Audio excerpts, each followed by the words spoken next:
میرے نبی پاک نے فرمایا 3 کام کرو تمہیں فائدہ ہوگا. حضرت عبدالرحمن ابن عوف فرماتے ہیں میں نے اس کا تجربہ کیا اس حدیث کا, اور آپ فرمایا کرتے تھے مجھے اللہ کی عزت کی قسم جو میرے نبی نے کہا حق اور سچی کہا ہے, حق اور سچ کا ہے. حضور سید عالم صلی اللہ علیہ وسلم نے فرمایا صدقہ دینے سے مال کم نہیں ہوتا. صدقہ دینے سے مال جی کیا کرنے سے, یہ وعدہ ہے نبی پاک کا. صدقہ دینے سے پیسے, اچھا بتائے نا جی مجھے 1000 میں سے 500 دے دیا تو باقی کتنے رہ گئے, تو حضور فرما رہے ہیں کم نہیں ہوتے. 1000 دے دیا تو باقی کتنا بچا, نہیں بھائی. میرے محبوب فرماتے ہیں تو اللہ کے رستے میں 1 دے وہ تجھے 700 گنا کر کے واپس عطا فرمائے گا. نبی پاک نے فرمایا صدقہ دینے سے مال کم نہیں ہوتا, اور فرمایا معذرت کرنے سے عزت میں کمی نہیں آتی. معذرت کرنے سے عزت میں کمی, اللہ اکبر, معذرت کرنے سے عزت میں کمی. اور حد کر دی میرے حبیب نے, فرمایا تو رب کی رضا کے لیے عاجزی کر, تیرے نبی کا وعدہ ہے اللہ تجھے عزت عطا فرما دے گا. تو جھک جا اللہ کی رضا, عاجزی اختیار کر, سادگی اختیار کر, سادگی عاجزی کر, تجھے اللہ 2 باتیں اس میں ارشاد, ایک معذرت کر غلطی ہو جائے, اور دوسرا پہلے عاجزی کی بات سنے. حضرت عمر بن عبدالعزیز بادشاہ تھے, سوئے ہوئے تھے, غلام بھی پاس آرام کر رہا تھا, مہمان بھی آئے تھے. غلام کی ڈیوٹی تھی ہر وقت حضرت کے پاس رہنا. اب سوئے ہوئے دیر ہو گئی, غلام بیچارہ تھوڑا تھوڑا اونگ آتے آتے سو گیا. حضرت چراغ روشن تھا, کچھ لکھ رہے تھے, مہمان بیٹھا تھا, خادم سو گیا. اب چراغ نہ آہستہ آہستہ گل ہو گیا, بجھ گیا. حضرت اٹھے, بوڑھے آدمی تھے, چراغ صحیح کرنے. مہمان کہنے لگے حضور میں نہ کر دوں, میں نہ کر دوں. کہنے لگے نہیں تم مہمان ہو, مہمان سے خدمت نہیں لی جاتی.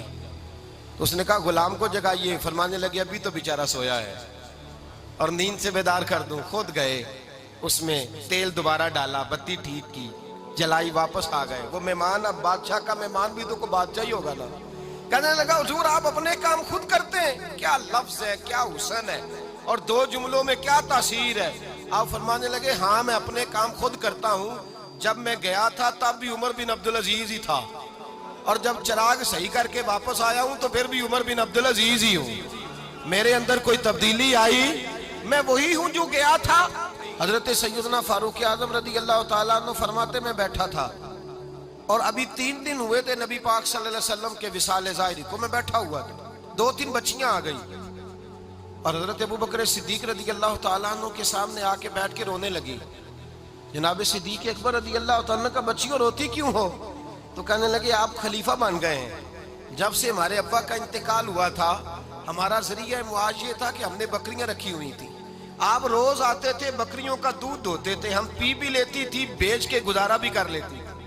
اب آپ تو خلیفہ بن گئے, کون آیا کرے گا؟ تو حضرت ابوبکر صدیق فرمانے لگے تمہیں پتہ ہے جو خلیفہ ہوتا ہے وہ تو خادم ہوتا ہے قوم کا, میں آیا کروں گا. حضرت ابوبکر صدیق روزانہ اٹھتے عصر کے بعد اور جاتے, خلیفہ ہونے کے باوجود ان بچیوں کی بکریوں کو پکڑتے, دودھ دھوتے, ان کے گھر میں دے کے آتے. حضرت فاروق اعظم جب بھی دیکھتے تو کہتے ابوبکر تو پیچھے آنے والوں کے لیے رستہ بڑا مشکل کر رہا ہے, بڑا مشکل کر رہا ہے. جگر راہ وفا میں نقش ایسے چھوڑ آیا ہوں, میں جس منزل سے گزرا ہوں وہ اب تک یاد کرتی ہے. حضرت سلمان فارسی رضی اللہ تعالیٰ عنہ صوبے کے گورنر تھے, سادہ سا لباس پہن کر, سادہ سا, بس اسٹاپ پہ کھڑے تھے, جہاں سے لوگ اندر داخل ہوتے تھے, جہاں سواریاں باندھی جاتی تھی, آج ہم اپنے زبان میں اسے بس اسٹاپ کہتے. باہر کھڑے تھے, کوئی مہمان آ گیا کسی کا, اس نے دیکھا سادے سے کپڑے ہیں, خستہ سی حالی ہے, اس نے سمجھا کوئی کلی ہے شاید, معاذ اللہ کوئی ملازم ہے. کہنے لگا خادم ادھر آؤ, ادھر آؤ. آپ قریب گئے, کہنے لگے میرا سامان اٹھاؤ. امام غزالی فرماتے ہیں جب تو علم پڑھنے بیٹھتا ہے تو یہ بھی خیال کرنا تیرے اندر تکبر کا بوٹا نہ لگ جائے, عاجزی اختیار کرنا. عاجزی, سر پہ رکھا ہوا ہے سامان. حضرت سلمان فارسی نے, گورنر صاحب نے, اس آدمی کا, مہمان کا سر پہ سامان رکھا اور جا رہے. سنو اور غور کرو. جب جا رہے تھے جو آدمی بھی ملتا, گورنر صاحب ہمیں دے دے.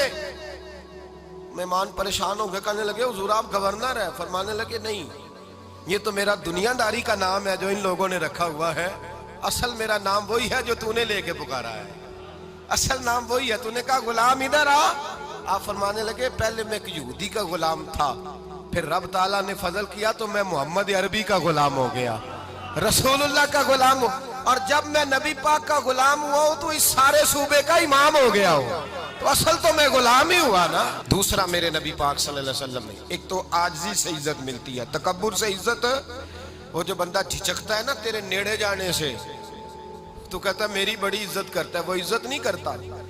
شیر کی عزت ہوتی ہے کہ خوف ہوتا ہے؟ بولے نا تو نہیں نہ ڈر لگتا ہوتی کو۔ شیر کا کیا ہوتا ہے؟ خوف، اس کی عزت نہیں ہوتی۔ تو درندہ ہے، درندوں کی بھی کبھی عزت ہوتی ہے؟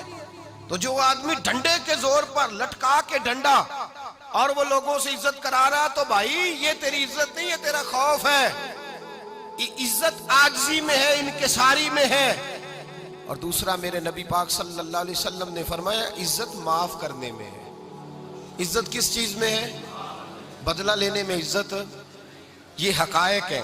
عزت بدلہ لینے، جس نے ایک تھپڑ کے جواب میں 2 مارے وہ باعزت نہیں، بلکہ مسند امام احمد بن حنبل پڑھی، حضرت موسیٰ علیہ السلام کوہ طور پہ کھڑے، میرے رسول پاک علیہ السلام فرماتے ہیں جناب موسیٰ علیہ السلام نے اللہ کی بارگاہ میں عرض کیا، اے اللہ ساری دنیا کہتی ہے ہم عزت والے ہیں، ہم عزت والے ہیں، من اعز عبادک یا اللہ، اے اللہ تو بتا تیرے بندوں میں عزت والا کون ہے؟ تو حضرت موسیٰ کہتے ہیں رب کریم نے فرمایا اذا قادرا غفارا، جس کے پاس بدلہ لینے کی طاقت ہو پھر بھی معاف کر دے وہ بڑی عزت والا ہوا کرتا ہے۔ جو اینٹ کے جواب میں پتھر مار سکتا ہو، جو گولی کے جواب کے اندر 15 گولیاں مار سکتا ہو، لیکن معاف کر دے وہ بڑی عزت والا ہے۔ عزت والا ہے جو معاف کرے۔ حضرت فخر جہاں دہلوی بہت بڑے درویش تھے، سلسلہ عالیہ چشتیہ کا بہت بڑا نام، اور اس صوفی کے آپ حالات پڑھیں تو رب کریم نے بڑا ہی نوازا ہوا تھا۔ دلی کی جامع مسجد کے خطیب، اور ان کی کرامت یہ تھی کہ جو آدمی آ کے سامنے کھڑا ہوتا تھا نا اسے بتانا نہیں پڑتا تھا کہ میرے دل میں کیا ہے، بتانا نہیں پڑتا تھا۔ سامنے آ کے کھڑا ہوتا تھا تو حضرت ہاتھ اٹھاتے تھے، کہتے تھے اللہ یہ بے اولاد ہے اسے اولاد عطا کر دے۔ دوسرا آ کے کھڑا ہوا، خوشی نہیں ہو رہی آپ کو؟ دوسرا آدمی کھڑا ہوا، دوسرا آدمی اس نے آ کے کہا دعا کے لیے سامنے کھڑا ہوا، تو حضرت کہنے لگے اے اللہ بیمار ہے، وہ کہتا میرے دل میں بات تھی مجھے بتانی نہیں پڑی، اتقوا فراست المومن فإنہ ینظر بنور اللہ، نبی پاک نے فرمایا مومن کی فراست قلبی سے ڈرا کرو، وہ تو اللہ کے نور سے دیکھتا ہے۔